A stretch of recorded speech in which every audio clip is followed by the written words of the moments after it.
அந்த தபாலினுடைய உணர்வு முதல்ல என்ன, இன்னைக்கு நம்ம ஒரு செய்தியா உடனே போன் எடுக்கிறோம், ஹலோ வரேங்க வந்துடுறேன் அப்படின்னு சொல்லிடும். ஆனா அன்னைக்கு அப்படி காலம் இல்லை இல்லையா? அந்த உணர்வு பத்தி சொல்லுங்க. அது எவ்வளவு அலாதியானது, காத்திருந்து ஒருத்தர் ஒரு செய்தியை தெரிஞ்சுக்கிறது அப்படின்றது எவ்வளவு முக்கியமானது. தபால் சேவை வந்து தபால் அலுவலகத்துக்கும் மக்களுக்கும் ஒரு நெருங்கிய தொடர்பு உண்டு. அந்த தொடர்புனால வந்து மக்களுக்கு வந்து தபால் ஆபீஸ் மேல நல்ல ஒரு நம்பிக்கை இருக்கு.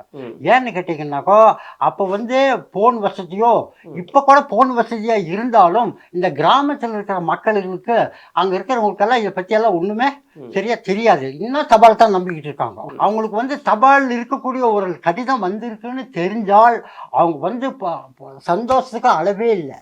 இப்போ உங்களுக்கு ஒரு கடிதாசு வந்திருக்குன்னு அவங்களுக்கு சந்தோஷம், ரொம்ப சந்தோஷம். அவங்க கடிதாசு வந்துருச்சு, படிக்க போஸ்ட் மேன் அப்படின்னு அவங்க வந்து நான் வந்து அவங்களுக்கு படிச்சு காட்டுவேன். அவங்களே பிரிச்சு கொடுத்து படிப்பேன். அதுல வந்து நீங்க நலமா நான் நலமா நல்லா இருக்கிறேன், எப்போ வரா ஏது வரான்னு இதுதான் எழுதியிருப்பாங்க. ஆனா அப்படி நீங்க படிக்கவே சிலர் கண் கலங்குறதெல்லாம் கலங்குறது இருக்குது. அவங்களுக்கு சந்தோஷம். அந்த சந்தோஷத்துல வந்து அப்படியே கண் கலங்கி ஆனந்த கண்ணீர் அதெல்லாம் பலது பார்த்திருப்பீங்களா? ஆமா, நிறைய பார்த்திருக்கேன். அப்புறம் அது இல்லாத வந்து இந்த அப்பாயின்மெண்ட்டுக்கோ பசங்களுக்கு வேலை வாய்ப்பு வேண்டிக்க வரும், அப்புறம் இன்டர்வியூ வரும். அந்த இன்டர்வியூ இதெல்லாம் வந்து லெட்டர், எந்த லெட்டரா இருந்தாலும் சரி, சாதாரண ஒரு கிரீட்டிங் கார்டா இருந்தா கூட போவோம். அந்த நேரத்துக்கு அதை கொண்டு போய் கொடுத்தா தான் அதுக்கு வேல்யூ.